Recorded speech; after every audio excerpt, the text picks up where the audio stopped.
너희 집안이 뭔데? 감히 우리 아들 인생 망치려고 그래. 강남의 한 특급 호텔 예식장에서 임신 5개월인 딸 하윤이 예비 시어머니에게 뺨을 맞았습니다. 상견례 자리였죠. 주변 하객들이 모두 지켜보는 가운데 벌어진 일이었어요. 예비 신랑마저 엄마 편을 들었습니다. 하지만 그들은 몰랐어요. 하윤의 아버지가 누구인지 말이죠. 다음 날 예비 시어머니가 운영하는 회사에는 법원 공문이 도착했고 그로부터 일주일 만에 그 회사는 문을 닫게 됩니다. 대체 하윤의 아버지는 누구였을까요? 시청 전에 구독과 좋아요 꼭 부탁드립니다. 영상 제작에 큰 힘이 됩니다. 너희 집안이 뭔데 감히 우리 아들 인생 망치려고 그래. 김명자의 목소리가 예식장 전체를 울렸습니다. 오후 3시 강남의 특급 호텔 예식장이었어요. 샹들리에가 반짝이는 천장 아래 하얀 테이블보가 깔린 원탁들이 놓여 있었죠. 상견례를 위해 마련된 자리였습니다. 하윤은 의자에 앉아 있었어요. 임신 5개월의 배가 원피스 위로 도드라져 보였죠. 27살의 그녀는 창백한 얼굴로 예비 시어머니를 바라보고 있었습니다. 뺨이 화끈거렸어요. 방금 맞은 자리였죠. 어머니, 저희는 진심으로 사랑해서. 하윤의 말이 채 끝나기도 전이었습니다. 사랑? 사랑이 이런 식이야? 피임도 안 하고 임신부터 하고. 김명자가 테이블을 손바닥으로 쳤어요. 둔탁한 소리가 울렸죠. 56살의 그녀는 명품 핸드백을 옆에 두고 앉아 있었습니다. 손목에는 다이아몬드 팔찌가 반짝였어요. 얼굴에는 분노가 가득했죠. 옆 테이블에서 준비 중이던 웨딩 플래너가 고개를 돌렸습니다. 호텔 직원들도 멀리서 지켜보고 있었어요. 하객들이 앉을 자리에는 아직 아무도 없었지만 예식장 입구 쪽에서 몇몇 사람들이 상황을 보고 있었죠. 엄마, 그만하세요. 예비 신랑 강태일이 입을 열었습니다. 32살의 그는 네이비 정장을 입고 있었어요. 하지만 목소리에는 힘이 없었죠. 그만하긴 뭘 그만해. 내가 지금 정신이 있는 거야? 김명자가 아들을 노려봤습니다. 결혼도 안 했는데 애부터 생기면 어떡해. 이게 말이 돼? 하윤의 아버지 서한결이 조용히 앉아 있었습니다. 55살의 그는 회색 정장을 단정하게 입고 있었어요. 안경 너머로 상황을 지켜보고 있었죠. 표정에는 아무런 감정도 드러나지 않았습니다. 사돈께서 말씀이 좀 과하신 것 같습니다. 서한결이 차분하게 말했어요. 과해? 이게 과한 거예요? 제 아들이 이렇게 당했는데? 김명자의 목소리가 더 높아졌습니다. 당신네 딸이 뭔데? 학벌은? 집안은? 뭐가 있어서 우리 태일이한테 접근한 거야? 하윤의 눈에서 눈물이 흘러내렸어요. 입술을 깨물었지만 소용없었죠. 어깨가 떨렸습니다. 아빠. 하윤이 아버지를 바라봤어요. 서한결은 딸의 손을 가만히 잡아줬습니다. 따뜻한 손이었죠. 괜찮다. 짧은 한마디였어요. 하지만 그 목소리에는 무언가 단단한 것이 있었습니다. 괜찮긴 뭐가 괜찮아요? 김명자가 자리에서 벌떡 일어났어요. 우리 아들이 이런 꼴을 당했는데 당신네 딸이 유혹한 거 아니에요? 그 순간이었습니다. 강태일이 고개를 돌렸어요. 하윤아, 미안한데 엄마 말씀이 맞는 것 같아. 뭐? 하윤이 믿을 수 없다는 표정으로 태일을 바라봤습니다. 우리 결혼은 좀 재고해 봐야 할 것 같아. 이렇게 시작하는 게 맞나 싶어서. 태일의 목소리는 떨리고 있었어요. 하지만 그는 하윤의 눈을 피했죠. 지금 뭐라고 한 거야? 하윤의 목소리가 갈라졌습니다. 미안해. 근데 엄마가 이렇게 반대하시는데 어떻게 해? 태일은 여전히 고개를 숙이고 있었어요. 서한결이 천천히 일어났습니다. 냅킨을 테이블 위에 놓았어요. 그리고 명함을 꺼내 김명자 앞에 놓았죠. 내일 오전 10시에 이 주소로 오시죠. 명함에는 간단하게 적혀 있었습니다. 대법관 서한결이라고요. 하지만 김명자는 명함을 제대로 보지도 않았어요. 집어던지듯 핸드백에 쑤셔 넣었죠. 뭐? 변호사라도 돼요? 협박하려고? 웃기지 마세요. 서한결은 대답하지 않았습니다. 딸의 어깨를 감싸며 자리에서 일어났어요. 가자, 하윤아. 두 사람이 예식장을 나서는 동안 김명자의 목소리가 뒤에서 들렸습니다. 도망가네. 할 말이 없으니까 도망가는 거지. 호텔 로비로 나왔어요. 하윤은 아버지의 팔을 붙잡고 있었죠. 온몸이 떨렸습니다. 아빠, 미안해요. 제가 잘못 봤어요. 눈물이 멈추지 않았어요. 내 잘못이 아니야. 서한결이 딸의 머리를 쓰다듬어 줬습니다. 저 사람들이 누군지도 모르고 함부로 굴었어. 아빠의 목소리는 여전히 차분했어요. 하지만 그 눈빛은 얼음처럼 차가웠죠. 차가 호텔 입구에 도착했습니다. 기사가 문을 열어줬어요. 하윤이 뒷좌석에 올랐죠. 서한결도 옆에 앉았습니다. 김비서. 예, 판사님. 조수석에 앉은 50대 남성이 대답했어요. 내일 아침 일정 확인해 주게. 그리고 법무법인 정한에 연락해서 폭행 사건 고소 준비하라고 전해. 알겠습니다. 차가 출발했어요. 하윤은 창밖을 바라보고 있었습니다. 눈물 자국이 뺨에 남아 있었죠. 아빠가 다 처리할 거야. 넌 아기만 생각해. 서한결이 딸의 손을 꼭 잡아줬습니다. 그날 저녁 김명자는 집에 돌아와 소파에 앉아 있었어요. 거실은 넓고 화려했죠. 명품 가구들로 가득했습니다. 여보, 오늘 어떻게 됐어? 남편 강민철이 물었어요. 60살의 그는 회사에서 막 퇴근한 참이었죠. 양복 재킷을 벗으며 거실로 들어왔습니다. 글쎄, 그 집안 완전 이상해. 딸이 임신해놓고는 당당하더라고. 김명자가 핸드백을 소파 옆에 던졌어요. 그래서 내가 정신 차리라고 한마디 했지. 그랬더니 아버지라는 사람이 명함 주고 가던데. 명함? 강민철이 핸드백을 집어들었어요. 명함을 꺼냈죠. 그리고 얼어붙었습니다. 이게 뭐야? 명함에 적힌 글자를 다시 한번 읽었어요. 대법관 서한결이라는 글자가 선명했죠. 대법관이라고. 강민철의 목소리가 떨렸습니다. 그게 뭔데? 김명자가 되물었어요. 당신, 정말 모르는 거야? 강민철이 아내를 바라봤습니다. 얼굴이 창백해져 있었어요. 대법원에서 제일 높은 사람이야. 판사 중에서도 최고야. 그게 뭐 어때서? 김명자는 아직도 상황 파악이 안 되는 것 같았습니다. 우리 회사 소송이 지금 대법원에 계류 중이잖아. 강민철이 소리쳤어요. 3건이나. 배상금만 합쳐도 80억이 넘어. 명함을 쥔 손이 떨리고 있었죠. 거실에 침묵이 흘렀습니다. 시계 초침 소리만 또각또각 울렸어요. 다음 날 아침 9시였습니다. 김명자는 아직 잠에서 깨지 못하고 있었어요. 어젯밤 남편과 말다툼을 하느라 새벽 2시가 넘어서야 잠들었죠. 초인종이 울렸습니다. 누구세요? 김명자가 인터폰으로 물었어요. 화면에는 우체국 직원이 보였습니다. 등기 우편 왔습니다. 문을 열고 서류를 받았어요. 발신인을 보는 순간 손이 떨렸죠. 서울중앙지방법원이라고 적혀 있었습니다. 봉투를 뜯었어요. 안에는 법원 출석 통지서가 들어있었죠. 피고인 김명자 귀하. 폭행 사건 관련 조사를 위해 2025년 11월 15일 오전 10시 서울중앙지방법원으로 출석하시기 바랍니다. 그 아래에는 고소인 이름이 적혀 있었어요. 서하윤이라고요.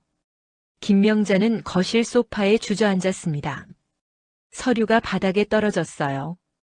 같은 시각 서한결은 대법원 집무실에 앉아 있었습니다. 넓은 책상 위에는 서류들이 정갈하게 놓여 있었어요. 창밖으로는 서울 시내가 한눈에 내려다 보였죠. 판사님, 고소장 접수 완료됐습니다. 김 비서가 들어와 보고했어요. 피고인에게 통지서는 발송됐나? 예, 오늘 아침 등기로 발송했습니다.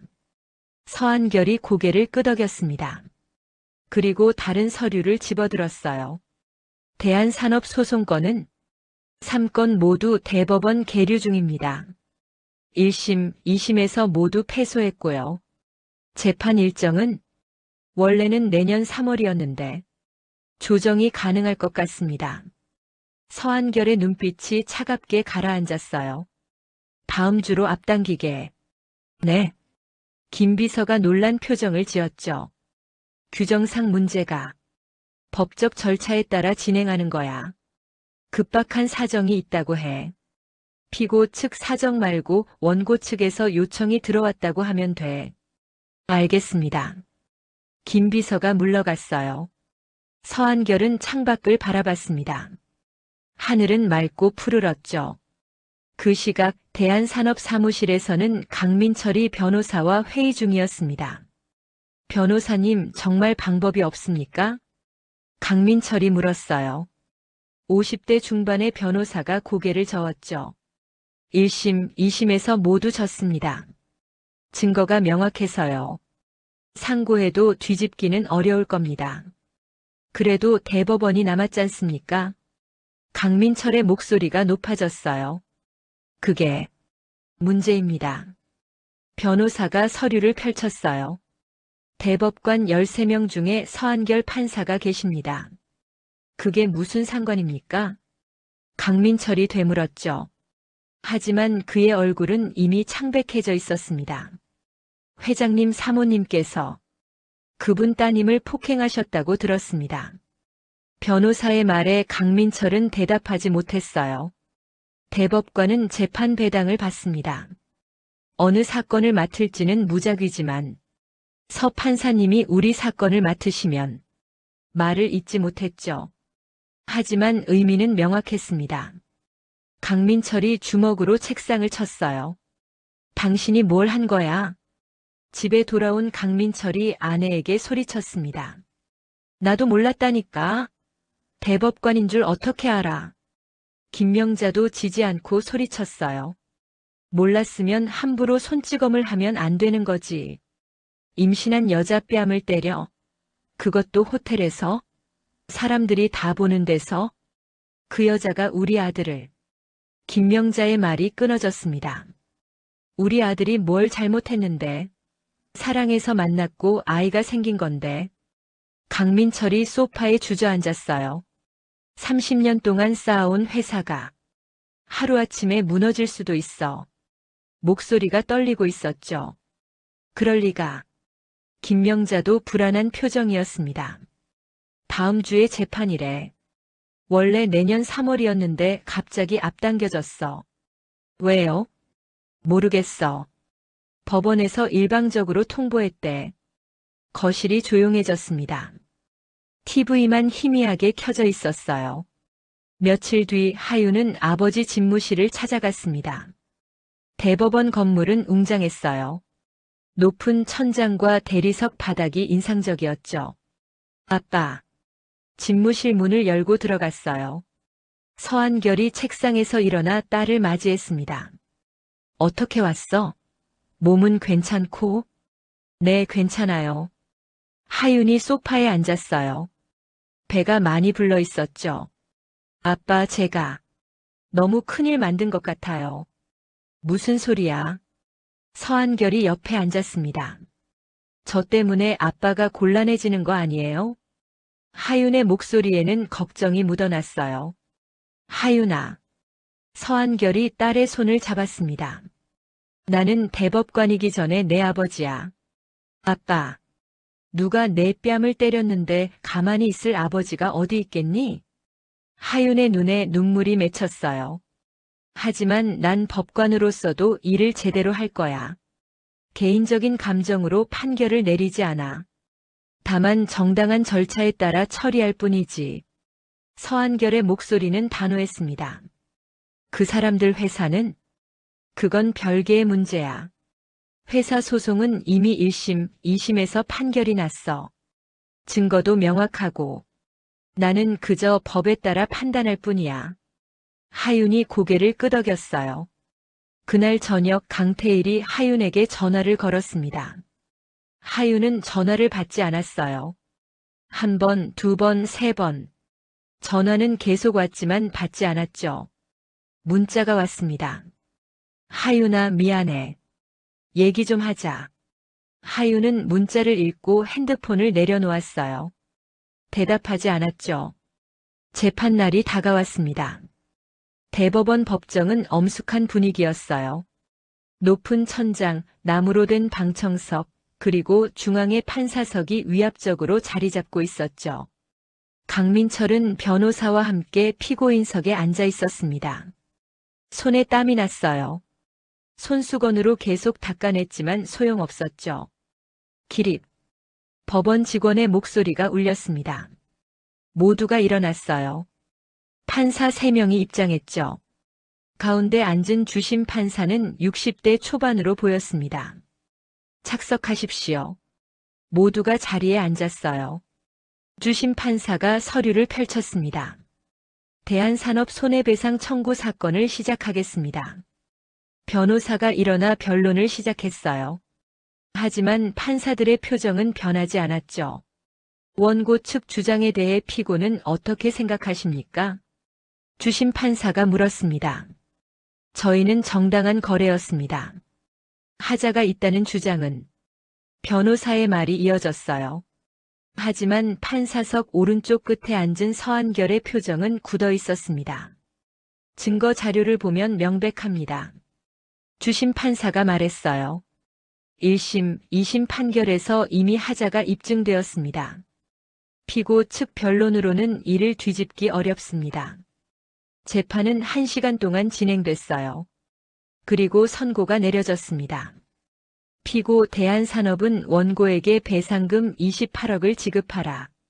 첫 번째 사건이었습니다. 강민철의 얼굴이 하얗게 질렸어요. 다음 사건입니다. 연달아 2건의 사건이 더 진행됐죠. 결과는 똑같았습니다. 피고 대한산업은 원고에게 배상금 32억을 지급하라. 피고 대한산업은 원고에게 배상금 18억을 지급하라. 3건 모두 패소였어요. 합계 78억의 배상금이 확정됐습니다. 강민철은 법정을 나서며 비틀거렸어요. 변호사가 부축했죠. 회장님 괜찮으십니까? 괜찮을 리가. 강민철의 목소리는 겨우 나왔습니다. 회사로 돌아왔어요. 직원들이 복도에 모여 있었죠. 불안한 표정들이었습니다. 회장님, 재판 결과가. 부장 한 명이 다가왔습니다. 다 졌어. 강민철이 짧게 대답했어요. 그럼 배상금은 78억이야. 직원들 사이에서 술렁임이 일었습니다. 누군가 한숨을 쉬었어요. 회장실로 들어가 문을 닫았습니다. 책상에 앉아 머리를 감싸 쥐었어요. 전화가 울렸습니다. 거래처였어요. 강 회장님, 저희 계약 해지하려고 연락드렸습니다. 뭐라고요? 강민철이 벌떡 일어났죠. 뉴스 봤습니다. 대법원에서 패소하셨다고. 저희로서는 거래를 계속하기가. 잠깐만요. 저희가 설명을. 죄송합니다. 전화가 끊어졌어요. 그리고 또 울렸습니다. 다른 거래처였죠. 저희도 계약 해지하겠습니다. 하루 동안 10곳이 넘는 거래처에서 연락이 왔어요. 모두 계약 해지 통보였습니다. 저녁 때 김명자가 회사로 찾아왔어요. 남편 얼굴을 보는 순간 알았죠. 정말 다 진 거예요? 응. 강민철이 고개를 끄덕였습니다. 어떻게 해요, 여보? 78억을 어떻게 구해요? 김명자의 목소리가 떨렸어요. 은행에서도 연락 왔어. 대출 회수한대. 뭐라고요? 담보 가치가 떨어졌다나 뭐라나. 다음 주까지 20억을 갚으래. 김명자가 의자에 주저앉았습니다. 집도 팔아야 해. 차도 팔아야 하고. 강민철의 목소리는 힘이 없었어요. 그날 밤 강태일은 아버지에게 전화를 받았습니다. 태일아, 너. 그 여자랑 진짜 결혼 못해. 아버지의 목소리가 떨리고 있었어요. 왜요? 무슨 일 있어요? 회사가 망했어. 재판에서 다 졌어. 78억 배상하래. 태일은 말을 잃었습니다. 너라도 살아야 해. 그 집안이랑 엮이면 안 돼. 알겠지? 아버지. 대답해. 강민철이 소리쳤어요. 알겠습니다. 태일의 대답은 힘없었습니다. 다음 날 아침 대한산업 앞에는 취재진이 몰려들었어요. 카메라가 건물을 비추고 있었죠. 대법원 패소 후 대한산업 거래처 이탈로 경영위기. 뉴스 자막이 화면 아래를 지나갔습니다. 현재 대한산업은 배상금 78억 원을 마련하지 못하고 있으며 주요 거래처들이 계약을 해지하면서 경영난이 가속화되고 있습니다. 앵커의 목소리가 울렸어요. 사무실에서는 직원들이 짐을 싸고 있었습니다. 박스에 개인 물건들을 담고 있었어요. 과장님, 우리 이제 어떻게 돼요? 젊은 사원이 물었죠. 모르겠어. 월급이나 제때 나왔으면 좋겠는데. 과장도 불안한 표정이었습니다. 강민철은 회장실 창문으로 밖을 내다보고 있었어요. 취재진의 카메라가 이쪽을 향하고 있었죠. 30년 동안 1군계. 이렇게 무너지는구나. 일주일이 지났습니다. 강태일은 카페에서 하윤을 기다리고 있었어요. 테이블 위에는 아이스 아메리카노가 놓여 있었지만 한 모금도 마시지 않았죠. 카페 문이 열렸습니다. 하윤이 들어왔어요. 임신 6개월이 된 배가 더 도드라져 보였습니다. 태일이 자리에서 일어났어요. 하지만 하윤은 그의 눈을 마주치지 않았죠. 앉아요. 하윤이 먼저 의자를 당겨 앉았습니다. 하윤아, 할 말이 뭐예요? 하윤이 차갑게 끊어 말했어요. 미안해. 진심으로 미안해. 태일의 목소리가 떨렸습니다. 그날 엄마가 너무 심했어. 나도 알아. 근데 나도 어쩔 수 없었어. 어쩔 수 없었다고요? 하윤이 테이블을 손바닥으로 쳤어요. 둔탁한 소리가 났죠. 당신 아이를 배에 안고 있는 여자가 맞았는데 어쩔 수 없었다고요? 하윤의 목소리가 떨렸습니다. 눈물이 고이고 있었어요. 정말 미안해. 나도 그때 얼어붙어서 생각이 안 났어. 이제 와서 사과한다고 뭐가 달라져요? 하윤이 가방에서 서류를 꺼냈습니다. 이게 뭔데? 태일이 물었어요. 혼인 파기 합의서요. 하윤이 서류를 테이블 위에 놓았죠. 하윤아, 우리 다시 시작할 수 없을까? 나 정말 반성하고 있어.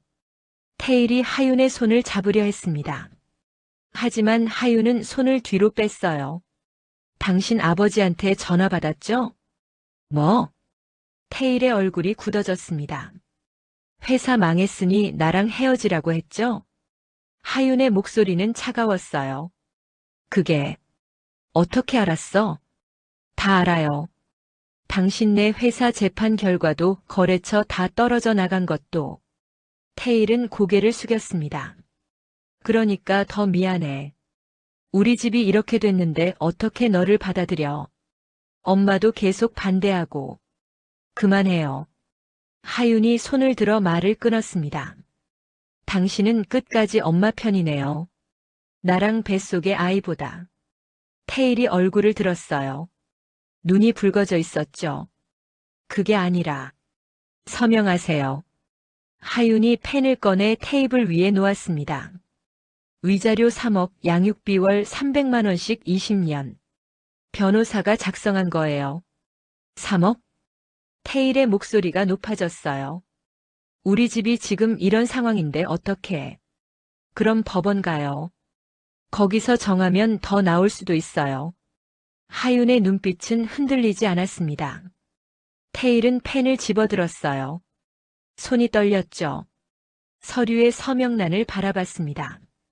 진짜 이렇게 끝내야 해? 네. 이미 끝났어요. 하윤의 대답은 단호했습니다. 테일이 펜을 종이에 댔어요. 천천히 이름을 쓰기 시작했죠. 강태일 세 글자가 종이 위에 새겨졌습니다. 하윤도 자기 이름을 썼어요. 서하윤이라는 글씨는 흔들림 없이 깔끔했죠. 서류를 접어서 가방에 넣었습니다. 아이는 제가 키울 거예요. 당신은 양육비만 제때 보내면 돼요. 면회는? 테일이 조심스럽게 물었어요. 그건 나중에 아이가 크면 아이가 정하게 할게요. 하윤이 자리에서 일어났습니다. 잘 사세요. 마지막 인사를 남기고 카페를 나섰어요. 뒤도 돌아보지 않았죠. 테일은 혼자 남았습니다. 테이블 위에 아이스 아메리카노는 이미 다 녹아 있었어요. 그날 저녁 김명자는 법률사무소에서 변호사를 만났습니다. 위자료 3억이요? 그걸 왜 줘야 해요? 김명자가 소리쳤어요.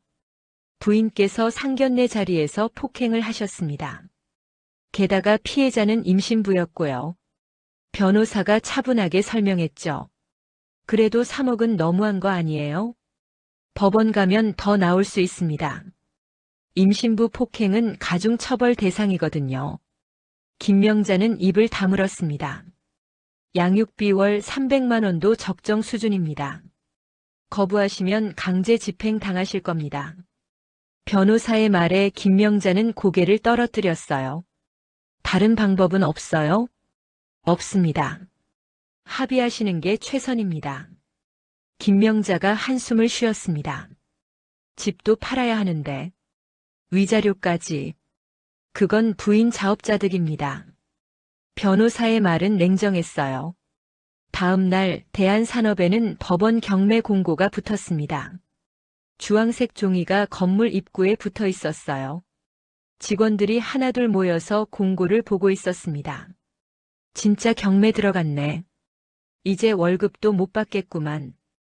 우리 어떡하지? 수군거리는 소리가 들렸어요.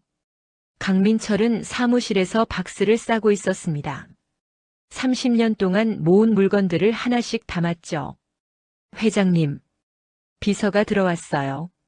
직원들 퇴직금 어떻게 하시겠습니까? 강민철은 대답하지 못했습니다. 입술을 깨물었어요. 최대한 마련해보게. 목소리가 떨렸습니다. 한 달이 지났습니다.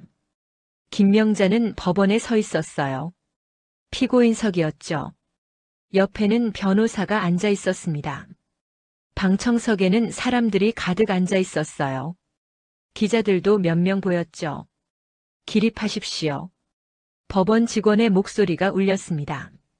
모두가 일어났어요. 판사가 입장했습니다. 50대 중반의 여성 판사였어요. 착석하십시오.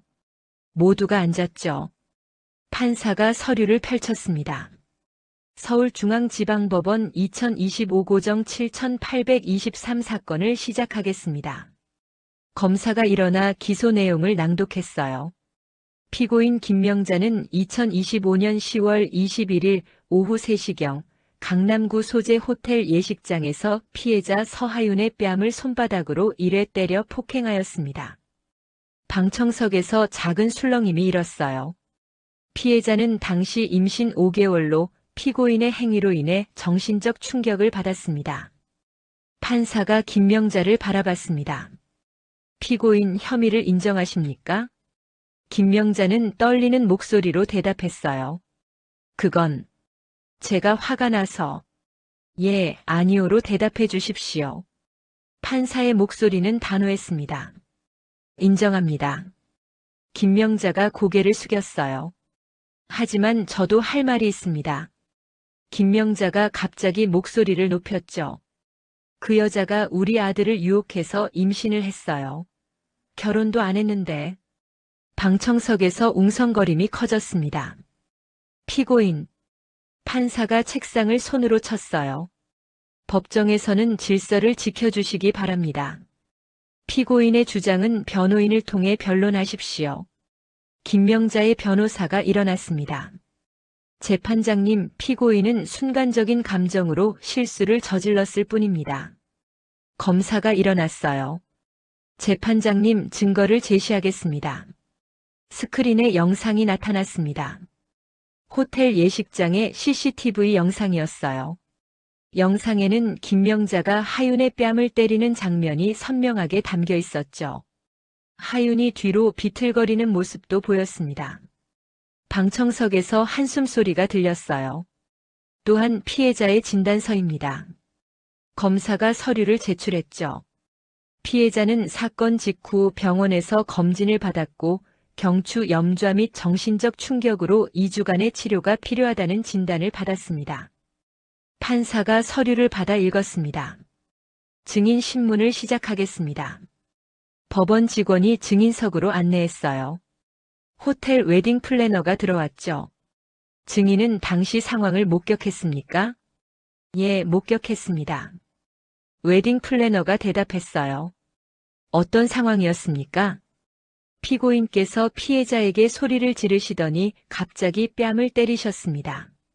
피해자는 임신 중이라 배를 감싸고 계셨고요. 증인의 증언에 방청석이 술렁거렸습니다. 다른 증인도 출석했어요. 호텔 직원이었죠. 증언 내용은 비슷했습니다.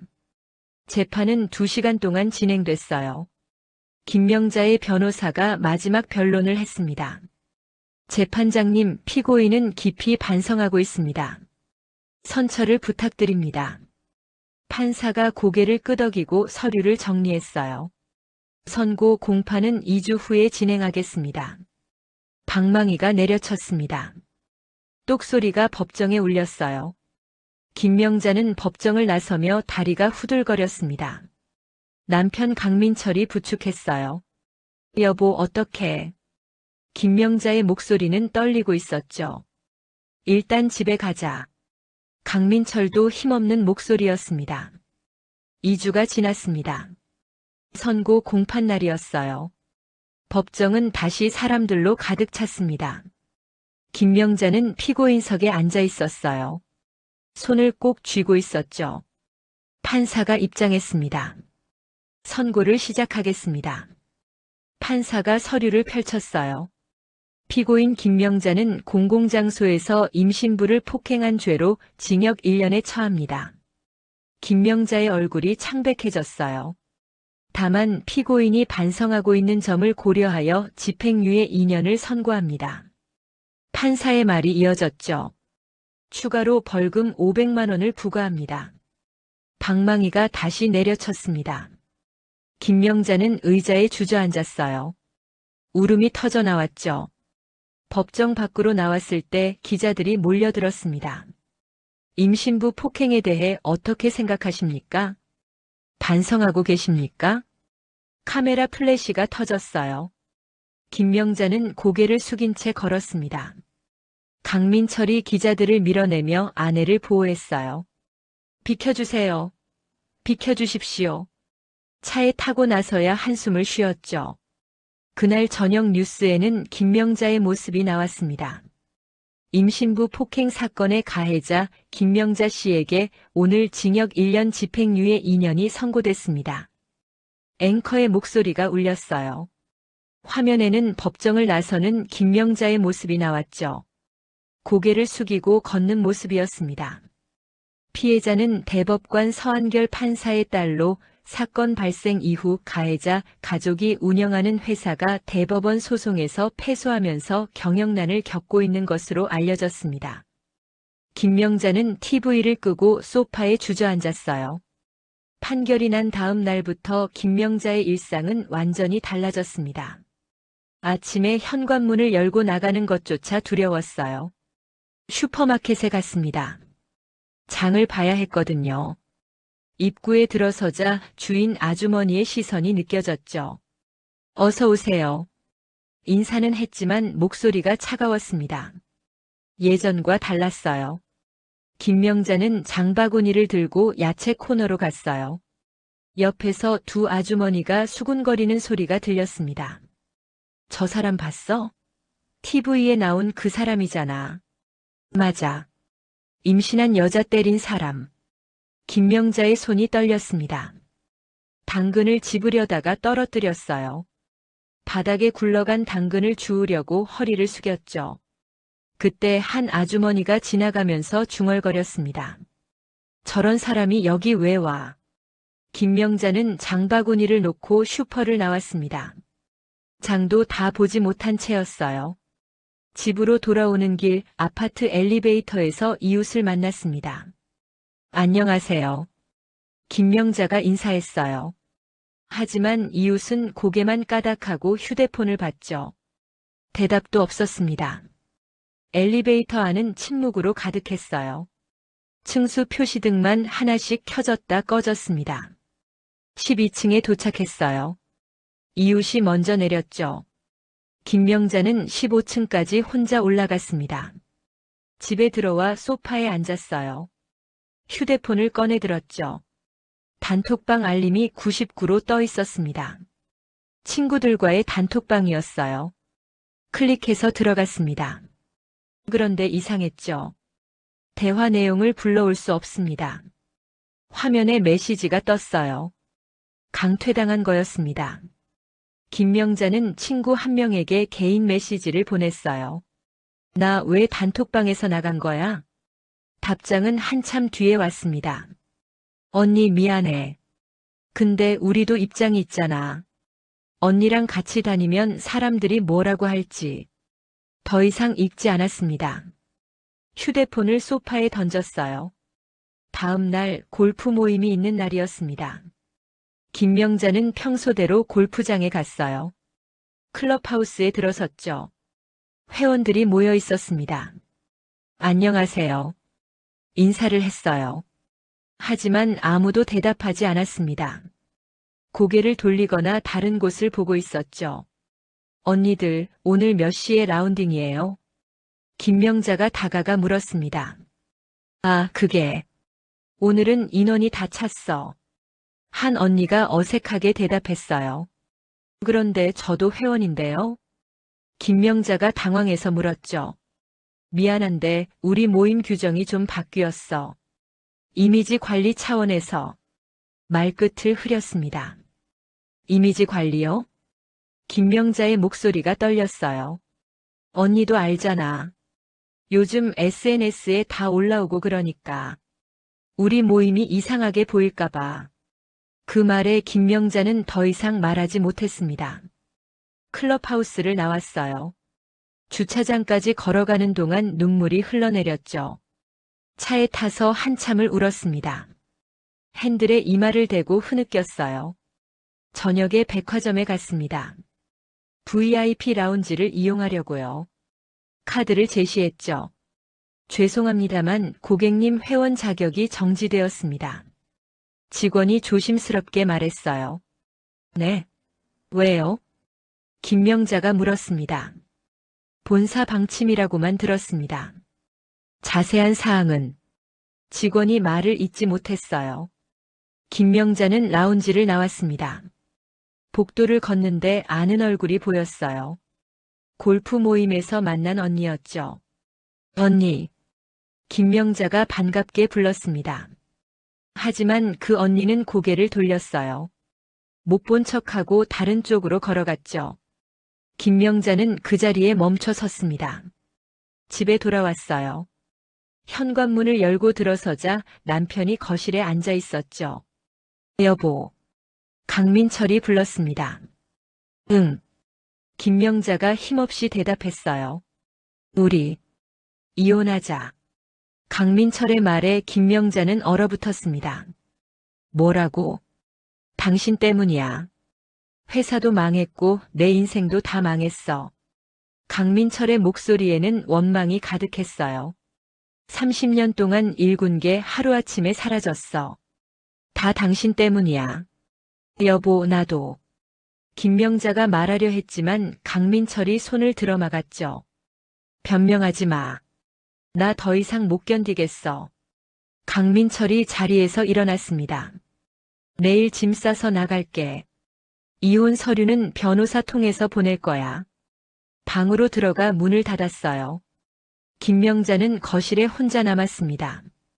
다리에 힘이 풀려 소파에 주저앉았어요. 휴대폰이 울렸습니다. 모르는 번호였어요. 받았죠. 여보세요? 김명자 씨 맞으십니까? 남자 목소리였습니다. 네, 그런데요. 저는 온라인 커뮤니티 운영자입니다. 회원님에 대한 게시글이 많이 올라오고 있어서요. 무슨 게시글이요? 신상 정보와 함께 비난글들이 많습니다. 저희도 삭제하고 있지만 계속 올라오고 있어서. 김명자는 전화를 끊고 포털 사이트를 검색했어요. 자신의 이름을 쳤죠. 수십 개의 게시글이 나타났습니다. 임신부 폭행 김명자 골프장 출입 금지당해. 대법관 딸 때린 여자 동네에서 왕따. 김명자 남편 이혼 준비 중. 제목들을 보는 것만으로도 가슴이 무너져 내렸어요. 댓글을 클릭했습니다. 저런 인간은 사회에서 격리시켜야 함. 친구들도 다 떠났다던데 당연하지. 남편도 이혼한대. 자업자득. 댓글들이 끝없이 이어졌어요. 김명자는 노트북을 덮었습니다. 손이 떨렸죠. 밤이 깊어갔습니다. 김명자는 침대에 누워 있었지만 잠들지 못했어요. 천장만 바라보고 있었죠. 옆방에서는 남편이 짐 싸는 소리가 들렸습니다. 서랍 여닫는 소리, 옷장 문 닫는 소리가 벽을 타고 전해졌어요. 다음 날 아침 강민철은 캐리어를 끌고 집을 나갔습니다. 어디 가는 거예요? 김명자가 물었어요. 친구 집에서 당분간 지낼 거야. 강민철은 현관문을 열었죠. 여보. 김명자가 불렀지만 강민철은 돌아보지 않았습니다. 문이 닫혔어요. 쾅 소리가 울렸죠. 김명자는 혼자 남았습니다. 넓은 집이 갑자기 텅 비어 보였어요. 대한산업본사 건물 앞에는 철거공사 안내문이 붙어 있었습니다. 직원들이 하나둘 짐을 들고 나오고 있었어요. 과장님, 퇴직금은 언제 나와요? 젊은 사원이 물었습니다. 글쎄, 회사 사정이 이러니까. 과장도 확답하지 못했어요. 저 대출금 갚아야 하는데. 사원의 목소리가 떨렸죠. 나도 마찬가지야. 우리 다 피해자지 뭐. 과장이 한숨을 쉬었습니다. 사무실 안에서는 직원들이 마지막 정리를 하고 있었어요. 박스에 물건을 담고 있었죠. 이 부장님, 저희 이제 어떻게 해요? 한 직원이 물었습니다. 각자 알아서 해야지. 회사가 이렇게 됐는데 뭘 어떻게 해? 부장의 대답은 냉정했어요. 공장도 문 닫았어요? 응. 지난주에 다 정리됐어. 기계들 다 경매로 넘어갔고. 그럼 공장 직원들은요? 다 해고됐지. 70명 넘게. 직원들은 말없이 짐을 쌌습니다. 강민철은 회장실에 혼자 앉아 있었어요. 텅 빈 책상 위에는 서류 몇 장만 남아 있었죠. 회장님. 비서가 마지막으로 들어왔습니다. 퇴직금 명세서입니다. 서명해 주세요. 강민철이 서류를 받아봤어요.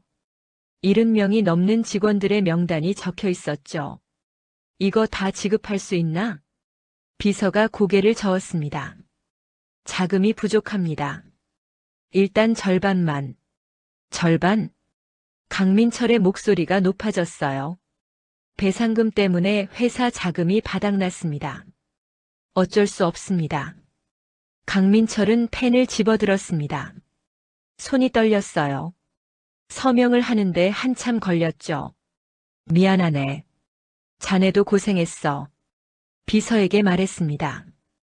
회장님도 고생 많으셨습니다. 비서가 고개를 숙여 인사하고 나갔어요. 강민철은 창밖을 바라봤습니다. 건물 앞에서 직원들이 나가고 있었어요.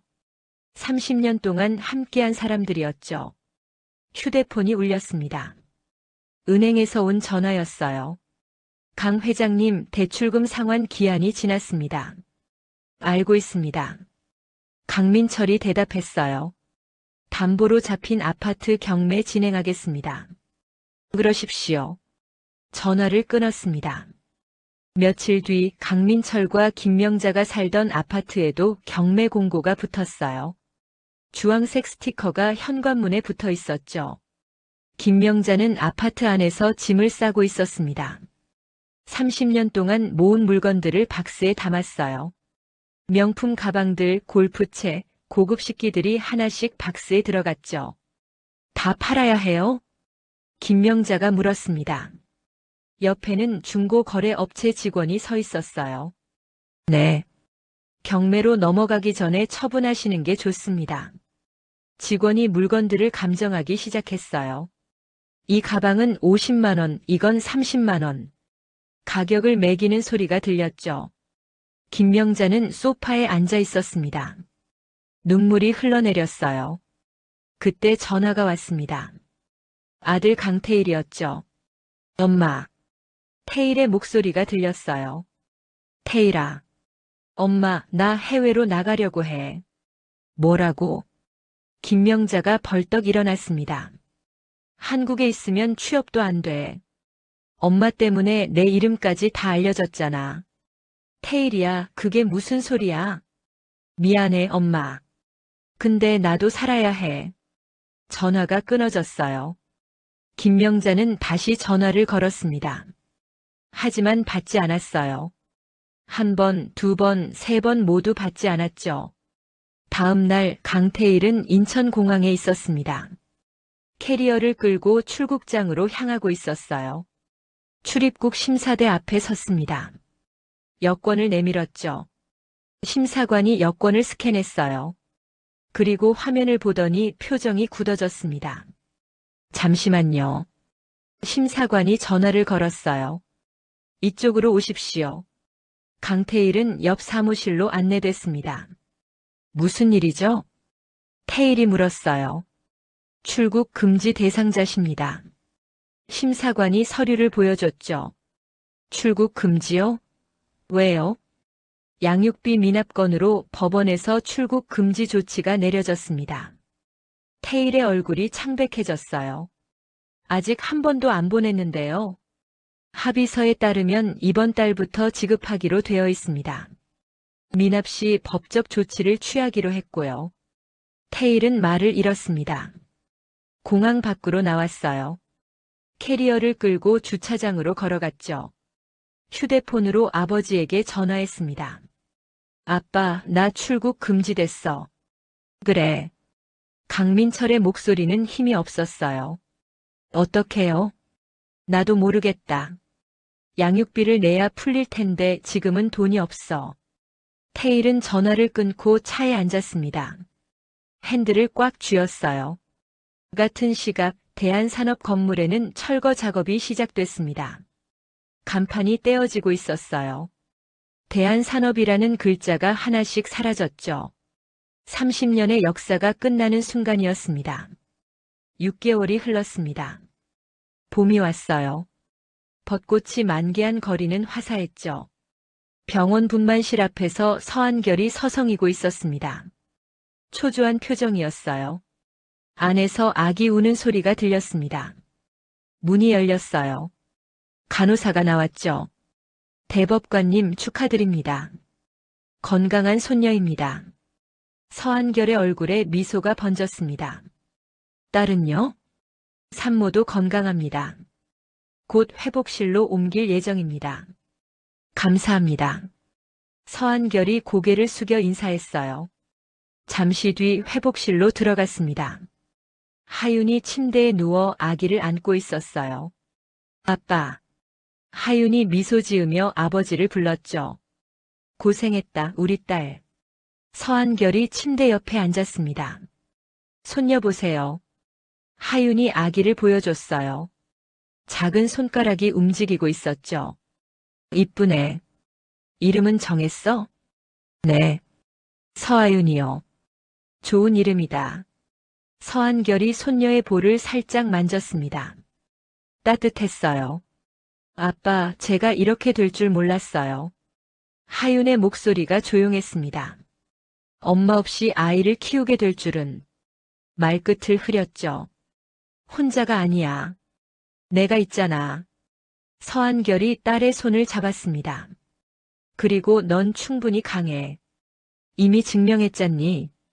하윤이 고개를 끄덕였어요. 눈에 눈물이 맺혔지만 미소는 지워지지 않았죠. 일주일 뒤 하윤은 퇴원했습니다. 새 아파트로 이사했어요. 강남의 신축 아파트였죠. 아빠가 마련해 준 거였습니다. 짐을 다 풀고 거실에 앉았어요.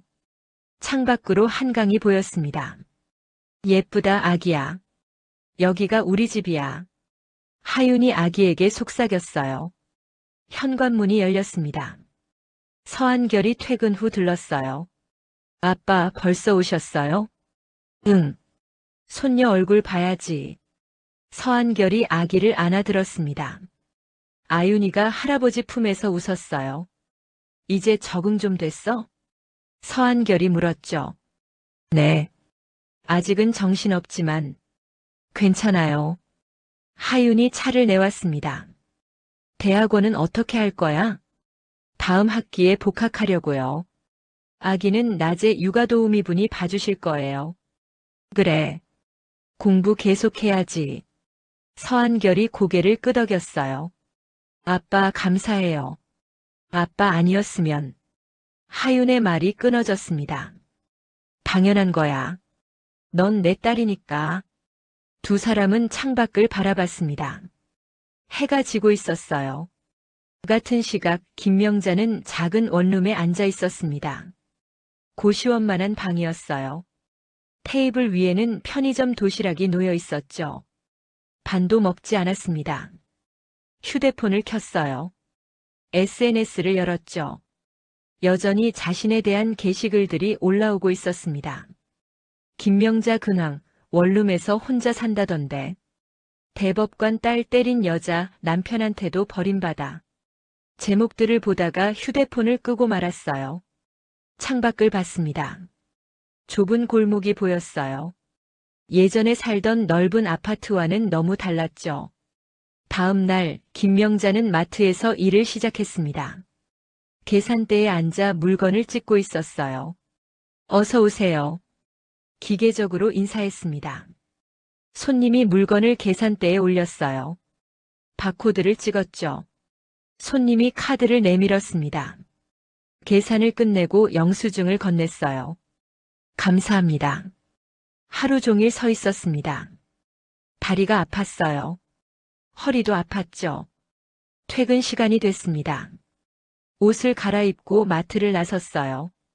원룸으로 돌아가는 길 편의점에 들렀습니다. 도시락 하나를 골랐어요.